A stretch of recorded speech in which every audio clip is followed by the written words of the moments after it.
Un simple hangar industriel et un pont autoroutier peuvent utiliser exactement le même type d'acier, ou des nuances complètement différentes. Aujourd'hui, on va comprendre ce qui caractérise un acier de construction.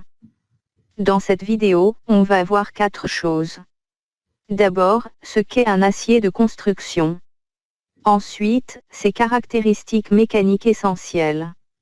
Puis les nuances normalisées comme le S235 ou le S355. Et enfin, comment choisir la bonne nuance. L'acier est avant tout un alliage de fer et de carbone, avec un taux de carbone généralement inférieur à 0,25%.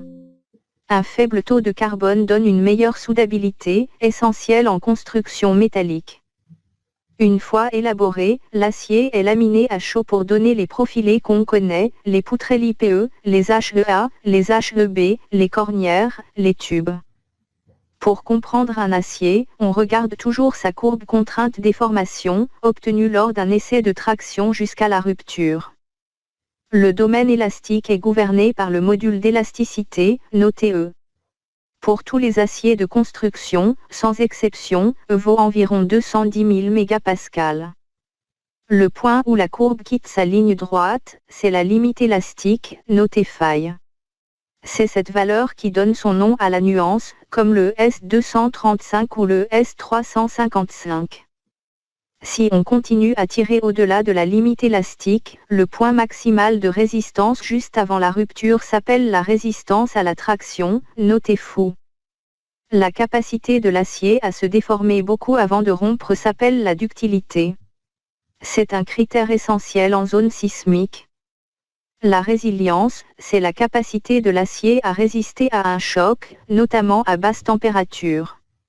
On la mesure avec l'essai Charpy. La désignation suit toujours la même logique. Le S signifie acier de construction. Le nombre est la limite élastique en mégapascales.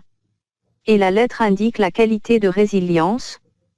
GR correspond à une résilience garantie à température ambiante, J0 à 0 degrés, J2 à moins 20 degrés, et K2 offre une résilience encore meilleure à moins 20 degrés. Le S235 est économique pour des structures peu sollicitées. Le S355 est aujourd'hui la nuance la plus utilisée en bâtiment industriel.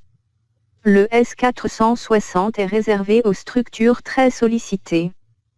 Attention, un acier à limite élastique plus élevée n'est pas forcément le meilleur choix. C'est souvent la déformation, pas la résistance, qui dimensionne l'élément. La masse volumique de l'acier est d'environ 7850 kg par mètre cube. Le coefficient de dilatation thermique est d'environ 12 millionièmes par degré. L'acier perd rapidement sa résistance au-delà de 400 à 500 degrés. Sans protection, il s'oxyde, on le protège par galvanisation ou par peinture. Pour résumer, un acier se caractérise par sa limite élastique, sa résistance à la traction, son module d'élasticité quasiment constant, sa ductilité et sa résilience au choc. Dans la prochaine vidéo, on parlera des généralités sur la construction métallique. Abonnez-vous pour ne pas la manquer, et dites-moi en commentaire quel sujet vous voulez ensuite.